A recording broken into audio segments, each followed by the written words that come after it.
Point number 5, भगवान बुद्धांचे पहिले प्रवचन, शील मार्ग चालू. नंतर भगवान बुद्धांनी परिव्राजकांना शील मार्ग म्हणजे सद्गुणाचा मार्ग समजावून सांगितला. त्यांनी त्यांना सांगितले की शील मार्गाचा वाटसरू म्हणजे पुढील गुणांचा अभ्यास करणे व त्यानुसार वागणे हे होय.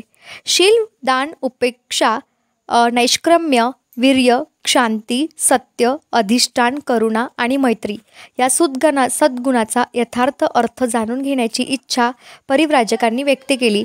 त्यांची शंका मिटवून देण्याची इच्छा पूर्ण करण्यासाठी भगवान बुद्ध म्हणाले, शील म्हणजे नीतिमत्ता, वाईट गोष्टी अकुशल न करण्याकडे आणि चांगल्या गोष्टी म्हणजेच की कुशल करण्याकडे असलेला मनाचा कल. अपराध करण्याची लाज वाटणे, शिक्षेच्या भीतीने वाईट गोष्ट करण्याचे टाळणे म्हणजे शील. शील म्हणजे पापभीरुता. नैष्कर्म्य म्हणजे ऐहिक सुखाचा म्हणजे की कामभोगाचा त्याग. दान याचा अर्थ स्वार्थाची किंवा परतफेडीची अपेक्षा न करता दुसऱ्याच्या भल्यासाठी स्वतःची मालमत्ता, रक्त आणि देह अर्पण करणे. इतकेच नव्हे तर प्राणत्याग करणे म्हणजेच दान होय. वीर्य म्हणजे सम्यक प्रयत्न हाती घेतलेले काम यत्किंचितही माघार न घेता अंगी असलेल्या सर्व सामर्थ्यनिशी पूर्ण करणे म्हणजे वीर्य आणि त्याला पूर्ण केल्याशिवाय मागे वळून न पाहणे. शांती म्हणजे क्षमाशीलता. द्वेषाला उत्तर न देणे हेच सार होय.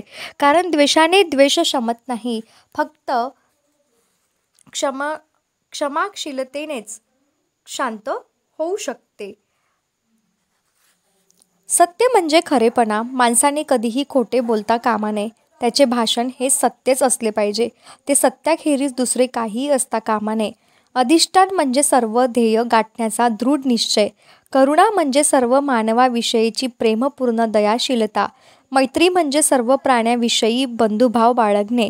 मित्रांविषयीच नव्हे तर शत्रूंविषयी देखील, मनुष्य प्राण्यांविषयीच नव्हे तर सर्व जीवमात्राविषयी बंधुभाव बाळगणे. उपेक्षा म्हणजे औदास्य नाहून निराळी अशी अलिप्तता, अनासक्ती, आवड किंवा आवड नसलेली एक मनाची स्थिती होय. ही दुसऱ्याच्या सुख दुःखाविषयी निरपेक्ष भाव ठेवण्यापेक्षा फक्त वेगळी गोष्ट आहे. ही चित्ताची अशी अवस्था आहे ज्यात प्रिय अप्रिय काहीच नसते. फळ काहीही होवो, फलप्राप्तीने विचलित न होणे, परंतु निरपेक्षतेने सतत प्रयत्न करीत राहणे म्हणजे उपेक्षा. आपल्या कुवतीनुसार जर प्रत्येकाने या सद्गुणाचा अभ्यास आणि त्याचे पालन केले पाहिजे. म्हणूनच त्याचा पारमिता मतलब की पूर्णत्वाच्या अवस्था असे म्हणतात. पॉईंट नंबर 6 आहे भगवान बुद्धांचे पहिले प्रवचन पूर्ण. भगवान बुद्धांनी आपला धम्म आणि त्यातील विषय समजावून सांगितल्यानंतर परिव्राजकांना विचारले, माणसाची व्यक्तिगत चरित्राची पवित्रता ही जगातील चांगल्या गोष्टींची आधारशिला नाही काय? त्यांनी उत्तर दिले, आपण म्हणता ते बरोबर आहे. नंतर भगवान बुद्धांनी विचारले, लोभ, क्रोध, अज्ञान, प्राणहत्या, चौर्य, व्याभिचार आणि खोटे बोलणे यामुळे व्यक्तिगत चरित्र भ्रष्ट होत नाही काय? या गोष्टीवर ताबा ठेवता यावा म्हणून व्यक्तिगत शुद्धीकरिता चारित्र्याचे सामर्थ्य वाढवणे आवश्यक नाही काय? जर कोण्या माणसामध्ये व्यक्तिगत चारित्र्य शुद्ध नसेल तर तो चांगल्या गोष्टी करण्यास जनकल्याणाचे माध्यम होऊ शकेल काय? आणि परिव्राजकांनी उत्तर दिले, आपण म्हणता तसेच आहे. आणखी असे की माणसाला दुसऱ्यांना आपण गुलाम बनविण्यात किंवा त्यांच्यावर सत्ता गाजविण्यातच संकोच का वाटत नाही? म्हणून माणूस दुसऱ्यांच्या जीवनातील सुख दुःखातील उदासीन का असतो? माणसे एकमेकांशी सदाचाराने वागत नाहीत का? हेच कारण नव्हे काय?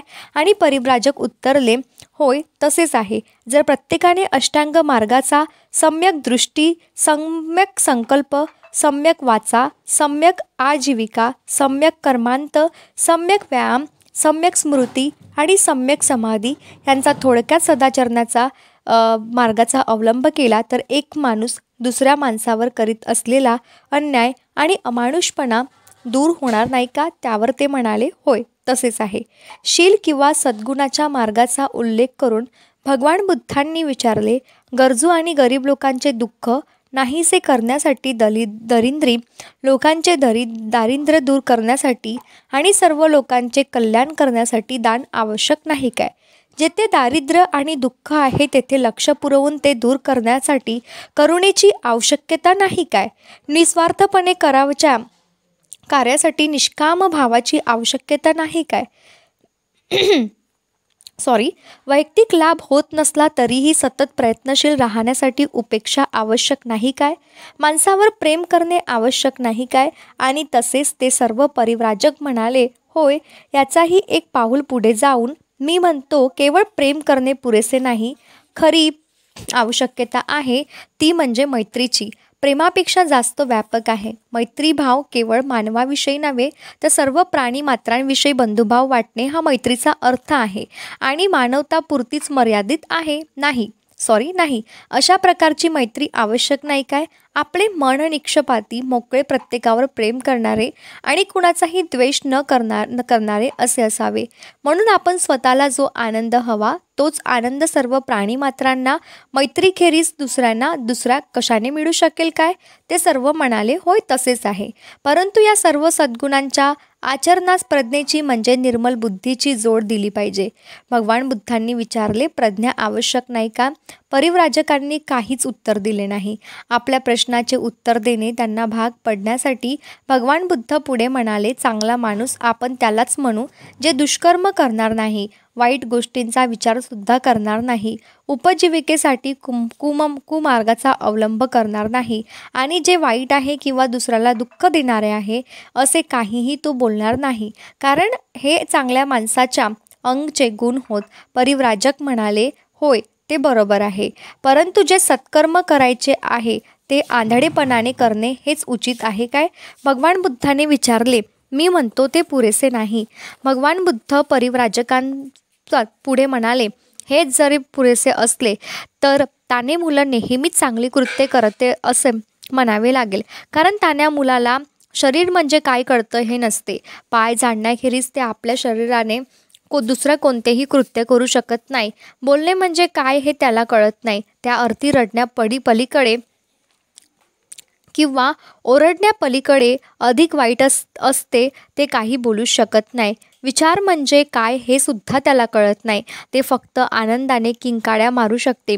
उपजीविका म्हणजे काय हे त्याला कळत नाही.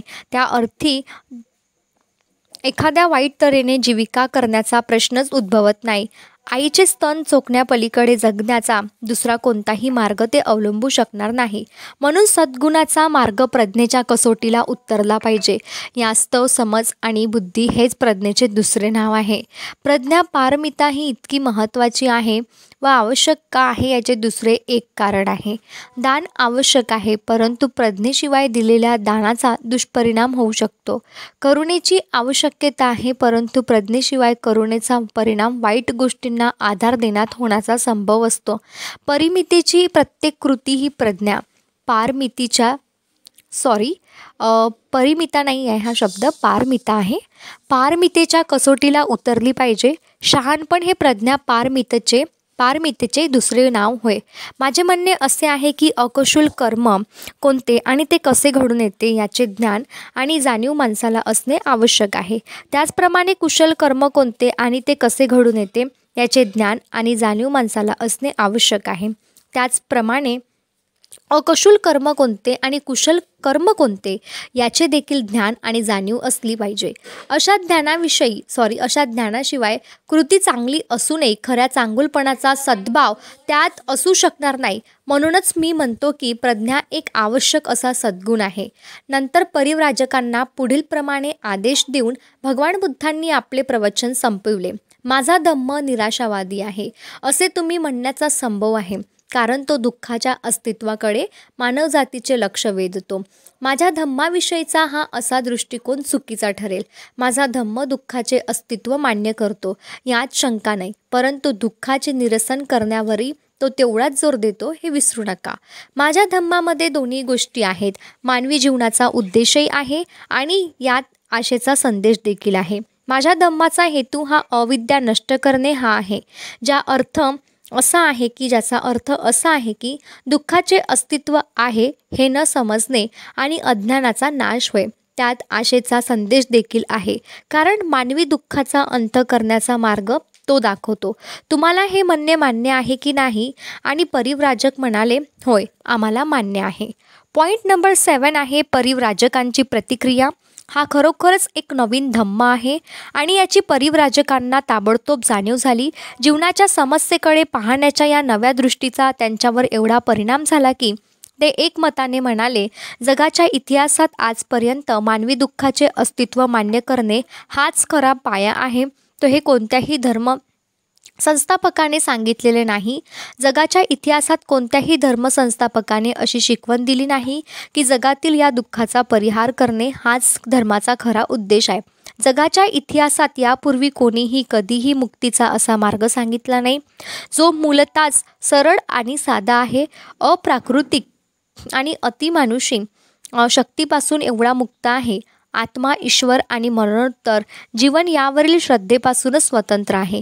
इतकेच नव्हे तर अशा श्रद्धेला विरोध करणारा आहे. असा हा मुक्तीचा मार्ग याआधी कधीही मांडण्यात आला नाही.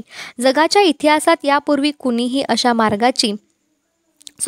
धर्माची योजना पुढे मांडली नाही की ज्यामध्ये दैवी साक्षात्काराला थारा नाही आणि ज्याच्या या आज्ञा ईश्वराच्या आज्ञा नसून ज्या माणसाच्या सामाजिक गरजाच्या चिकित्से पोटी निर्माण झालेल्या आहेत.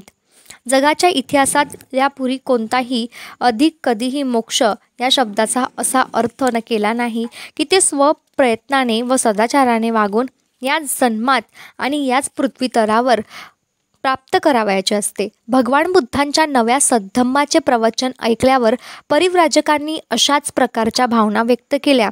त्यांना असे वाटले की भगवान बुद्धांच्या रूपाने त्यांना असा जीवन सुधारक लाभला आहे की ज्यांचा रोम म्हणजेच की अणु धर्माच्या भावनेने प्रेरित आहे, ओतप्रेत आहे आणि आपल्या काळातील बौद्धिक ज्ञानात सुपरिचित आणि तज्ज्ञ आहे, जो एका नव्या विचाराचा प्रणेता आहे, ज्यात मौलिकता आहे आणि आपले विचार त्या काळाच्या तत्वविरोधी प्रवृत्तींची जाणीव असूनही बुद्धी पुरस्पर पुढे मांडण्याचे त्यांच्यात धैर्य आहे आणि त्या मुक्तीला येथेच याच जीवनात आत्मसाधना आणि आत्मसंयमाद्वारे प्राप्त केले जाऊ शकते.